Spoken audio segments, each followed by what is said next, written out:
দাঁড়িয়ে আছে বিদায় I am not going to get married with you, আপনাকে আমি বিয়ে করতে পারবো না, you are not my choice, আপনি আমার পছন্দের আওতার বাহিরে। একদম মিষ্টি ভাষায় তাকে বলবা যে আপনার মতো মেয়ের জন্য আমার মতো দাড়িওয়ালা সিংহ পুরুষ পারফেক্ট নয়, আপনার মতো মেয়ের জন্য আমার কাছে বিটিএস এর হিজড়া ছাড়া সেকেন্ড কোন অপশন আমার কাছে নেই।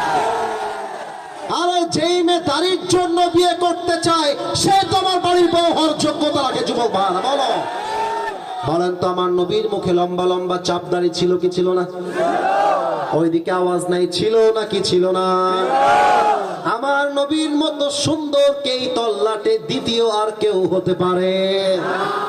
চাঁদের চেয়ে সুন্দর তুমি নবী আমার কামলিওয়ালা, দো জাহানের বাদশাহ তুমি প্যারা নবী সাল্লে আলা, দো জাহানের বাদশাহ তুমি প্যারা নবী সাল্লে আলা, চাঁদের চেয়ে সুন্দর তুমি নবী আমার কামলিওয়ালা। সুবহানাল্লাহ পড়বেন না আপনারা সবাই? একটা কথা বলতে ভুলে গেছিলাম, যেটা আমার মিস্টেক, এটা আমি ক্ষমা চাচ্ছি, এটা আমি বলতে ভুলে গেছি। এই কাগজটা কি দেখা যায়? আমার আব্বা জানরা একটু কথা না বললে তো আপনার নাতি খুশি হবে না। যুবক ভাইয়ের আব্বা জানরা, এই কাগজটা কি দেখা যায়? আচ্ছা, তোমাদের সিরাজগঞ্জের সবচেয়ে বড় কলেজের নাম কি যুবক ভাইয়েরা? সবচেয়ে বড় কলেজ সিরাজগঞ্জ সরকারি কলেজ। ওকে, ধরে নিলাম এটা সবচেয়ে বড় কলেজ। আর একটা প্রশ্ন করবো, বেয়াদবি নেবেন না, যদি আমি এখান থেকে বাইক নিয়ে যাই আনুমানিক কতক্ষণ লাগতে পারে? 1 ঘন্টা বা একটু কম বেশি এরকমই হবে। আচ্ছা, 1 ঘন্টা লাগবে। আচ্ছা, এটা মুখ্য বিষয় নাই, এক্সাম্পল দিব তাই ধরলাম। এই যে কাগজটা দেখতে পাচ্ছেন, এটা হচ্ছে একটা সাজেশন বুক। যুবকরা খুবই স্মার্ট, ওরা ধরে ফেলেছে। বলো, এইটার নাম সাজেশন। আগামীকাল আমার পরীক্ষা আছে সিরাজগঞ্জের সরকারি কলেজে সকাল 10টায়। সারা রাত ধরে প্রশ্নপত্র দেখে পড়তেছি আর ভাবতেছি পুরো বছর পড়লাম না, কি যে বাস খাবো কালকে আল্লাহই জানে। এরকম হয় না যুবক ভাইরা আমাদের?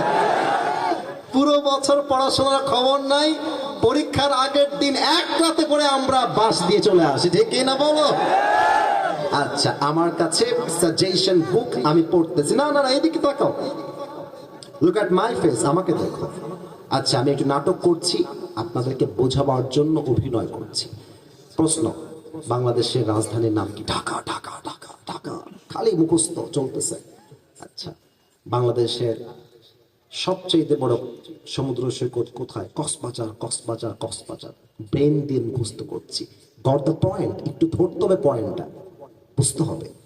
আগামীকাল সকালবেলা বাইক নিয়ে চলে গেলাম সিরাজগঞ্জের কলেজে। স্যার বলছে, আপনি আসিফ হুজুর না? ওই যে ফেসবুকে মাঝে মাঝে আপনার ওয়াজ আসে রিলসের ভিতরে। হ্যাঁ, আমি আসিফ হুজুর, আমাকে জায়গা দেন স্যার।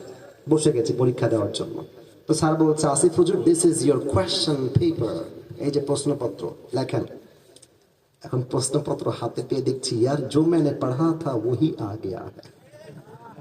যা পড়েছিলাম তাই চলে আসছে। ক, বাংলাদেশের রাজধানীর নাম কি? আরে ফাটাই দিব, ঢাকা। বাংলাদেশের সবচেয়ে বড় সমুদ্র সৈকত কোথায়? ফাটাই দিব, কক্সবাজার। আজকে ব্রেন দিয়ে পড়লাম, এবার হাসি না, এবার বোঝো। ব্রেন দিয়ে পড়লাম, মুখস্থ করলাম, ব্রেন দিয়ে উত্তর দিলাম।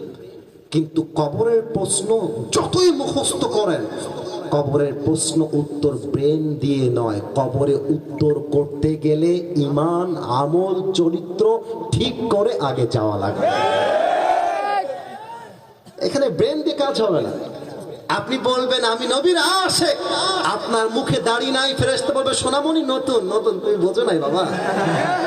আগে নবীর আশিক বলতে হলে নবীর জন্য কলিজায় ভালোবাসা থাকতে হবে। যুবক ভাই, এবার আসেন 3 নাম্বার প্রশ্ন, আমাদের ধর্মের নাম কি? ইসলাম। আপনারা দেখেছেন আমার মাহফিলে কয়েকদিন আগে বাধা দেওয়া হয়েছিল, দেখেছেন নাকি আপনারা সবাই? আচ্ছা, নেতা সাহেবের কোন কথা গায়ে লেগেছিল? নেতা সাহেবকে আমি বলেছিলাম যে ইসলাম জাস্ট মুখে নয়, ইসলামের আইন দিয়ে দেশ চলবে। নেতা সাহেব বলছে এটা নাকি রাজনৈতিক বক্তব্য। আমার মাইন্ড স্ট্রাইক করেছে। আমি বললাম এই রকম নেতাকে আমরা নেতা মানতে রাজি না। সিরাজগঞ্জের ভাড়া, আল্লাহর জমিন চলবে আল্লাহর কোরআন দিয়ে, আগামী পার্লামেন্ট চলবে আল্লাহর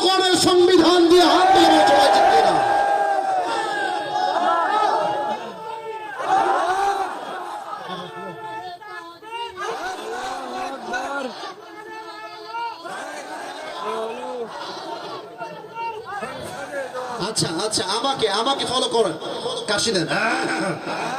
নারায়ে তাকবীর। তো আমি বললাম যে হু ইজ হি, উনি কে? আমাকে তারা উত্তর দিল অমুক দলের অমুক নেতা, এলাকার মেম্বার সাহেব। আমি বললাম যেই নেতা কোরআন মানতে চায় না তাকে আমি নেতা হিসেবে গুনতেই চাই না। আমার কথা স্পষ্ট ভাষায় বলবো, আমার ধর্ম ইসলাম মুখে বললে নয়, প্রত্যেকটা কাজে কাজে প্রমাণ দেওয়া লাগবে আমি মুসলমান ঘরের সন্তান।